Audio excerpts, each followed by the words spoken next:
yang lebih lama untuk mendapatkan hasil energi dengan arus yang terdapat pada meter gitu. Oke, kita ke halaman selanjutnya. Halaman ketiga, di sini ada untuk pengujian maksimum demand.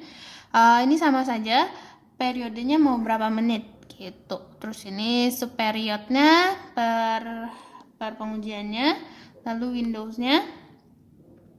Ini kan berdasarkan dari meternya sendiri ya, nameplate meternya menggunakan Windowsnya fix, pengukurannya atau sliding gitu. Oke, lalu kita save pengaturan-pengaturannya, jangan lupa, lalu kembali ke sebelumnya. Nah, untuk setting selanjutnya itu sistem setting. Sistem setting di sini apabila ingin mengatur tanggal dan waktu bisa tinggal oke, ketik, dan juga di bawah tinggal oke, kita sesuaikan angkanya. Nah, language-nya di sini kita pilih untuk English ya, bahasa Inggris, karena di sini belum ada bahasa Indonesia. Ya, hanya Slovakia dan Inggris. Oke, nah ini baud rate-nya. Ini tidak usah diganti karena ini sudah settingan dari pabrikan. Lalu kita ke halaman berikutnya. Nah, ini untuk displaynya, resolusinya mau standar atau high atau low, maksimal juga nggak apa-apa, bisa. Tapi kita di standar saja. Oke, nah di sini ini intensitas cahayanya. Di sini saya memakai 30%, tapi apabila mau dinaikkan juga bisa 50 gitu. Diokekan dulu. Terus itu 70 lebih terang lagi, 90 lebih terang lagi gitu. 20, oke ya. Lalu di sini auto time off-nya, waktu yang dibutuhkan dia untuk auto mati ya. Apabila tidak digunakan selama 5 menit, maka working standard ini akan mati dengan sendirinya gitu. Dan di sini ada sound apabila ingin di sini keypad. Apabila ingin setiap keypad ada pengetikan tombol keypad di sini ingin bunyi, tinggal kita on-kan saja ya, bisa didengar ya. Oke.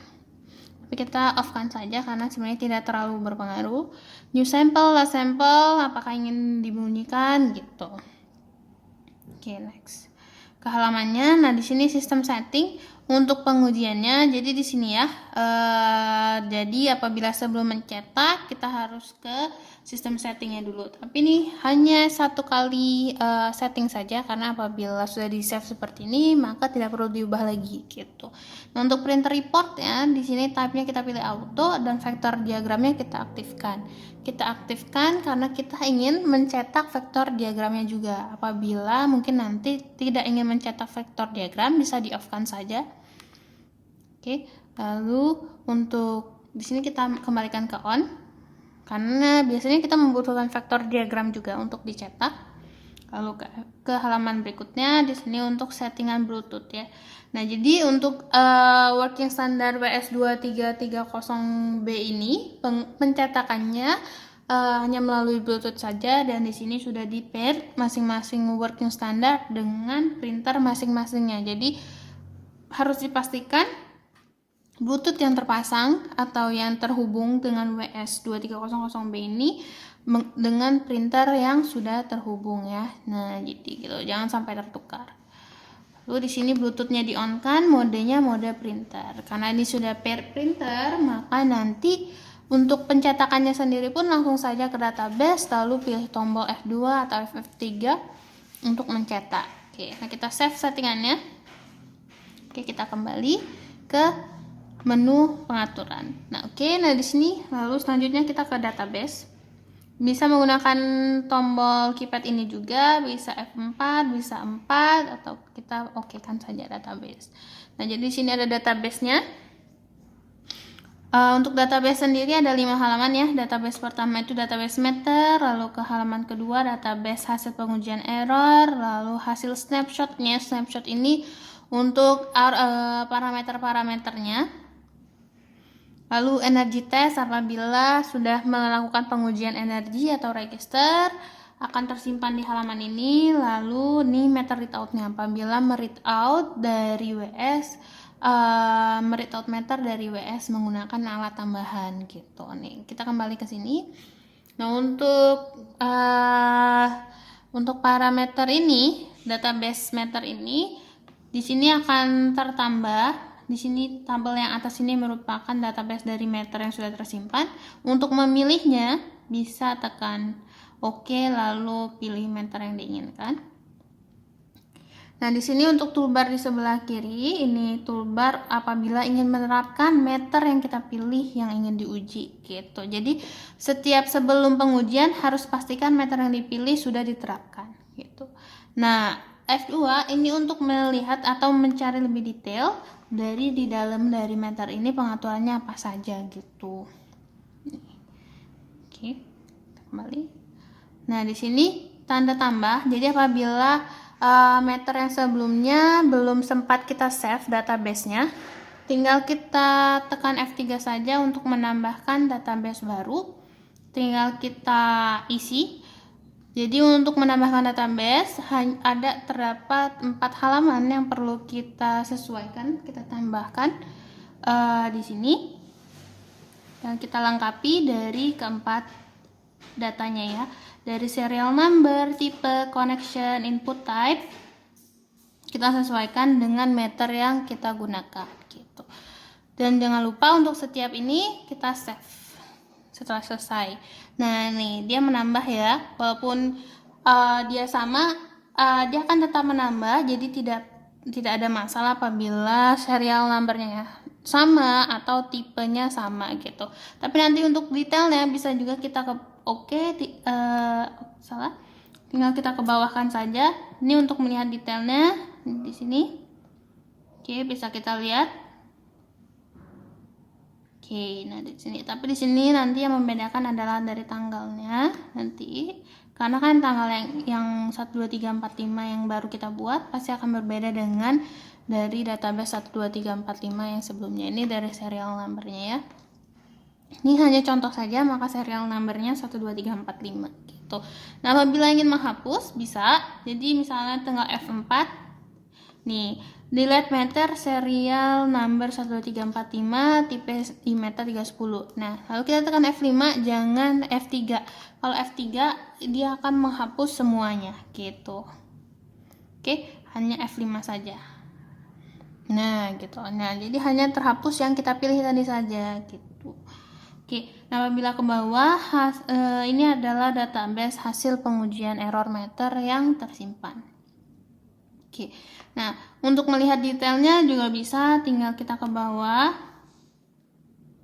Nih, oke, ini ada detailnya, detail pengujiannya, frekuensi terbacanya, lalu tegangannya. Oke, ada di sini detailnya bisa dilihat. Nah, di sini yang saya bilang tadi untuk mencetak apabila sudah terhubung untuk pencetakan selanjutnya itu tinggal ke database ini saja, tinggal lalu pilih meter mana yang mau dicetak. Apabila sudah terpilih, tinggal pilih apakah mau mencetak F3. F3 itu apabila hanya ingin mencetak satu saja dari sekian banyak database hasil pengujian yang tersimpan, atau tekan F2 apabila ingin mencetak kedua-duanya. Jadi nanti apabila kita tekan F2, dia akan mencetak pengujian nomor 1 terlebih dahulu dan dilanjutkan dengan pengujian 2 selanjutnya gitu. Oke. Itu sama untuk hasilnya juga sama, nanti snapshot, energy test dan lain-lainnya juga sama gitu.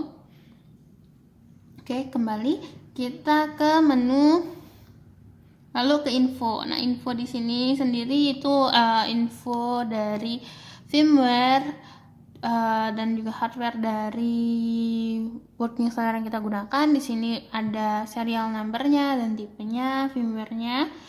Gitu. Nah, firmware-nya juga kita pastikan sudah terupdate dengan versi yang terbaru. Lalu yang kedua dari ini serial number-nya dari kabel yang terpasang ke input A dan input B gitu. Jadi di sini dia sudah mendeteksi klaimnya di input A ini merupakan klaim arus dengan serial number 35521104117. Oke, bisa kita pastikan di sini klaim numbernya sesuai ya. Oke, nanti langsung mendeteksi klaimnya dengan serial number tersebut. Nah, gitu. Oke, dari sini juga terdeteksi sekarang arusnya berapa, range-nya. Oke, lalu ke input ke halaman ketiga. Ini untuk memorinya, totalnya berapa MB tersimpan, meternya, memorinya berapa persen terpakai, untuk baterainya juga, power supply-nya juga ada informasinya di sini. Dari sini jangan lupa di sini ada informasi baterainya 75% gitu. Oke, kita kembali ke nomor 6, test and calibration. Kita klik nomor 6. Dan di sini untuk tesnya bisa, jadi tadi sebelumnya saya menjelaskan untuk pengujian menggunakan toolbar yang di awal ya, halaman pertama tadi di layar awal, layar menu utama. Di sini bisa juga di sini menu setting lalu test and calibration. Apabila ke method error test tinggal kita okekan, atau pengujian constant detection tinggal di sini. Untuk constant detection itu nanti ini kan sudah dipilih sesuai meter, database meter yang kita gunakan. Nah, tinggal kita play saja, tinggal kita F1, kita tunggu setiap impulsnya terbaca. Nah, nanti langsung tertampil di sini konstanta sebenarnya dari meter tersebut itu berapa gitu. Kita escape.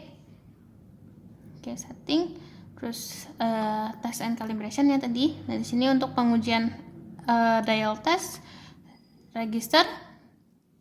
Oke, di sini. Dan di sini maximum demand. Oke. Tuh. Oke, di sini. Nah, lalu juga transformator test, temper dan measurement juga yang seperti saya jelaskan sebelumnya tadi. Jadi di sini juga ada maximum demand test gitu. Nah, untuk calibration ini hanya bisa diperlukan saja karena dia memerlukan password ya untuk kalibrasi. Jadi untuk kalibrasi karena juga ini sudah dikalibrasi oleh lembaga sertifikasi di Slovakia. Oke. Sudah kita pastikan working standard ini memenuhi kelasnya gitu nih. Oke. Nah, itu merupakan fitur-fitur apa saja yang dapat dijelaskan berdasarkan working standard 2300B.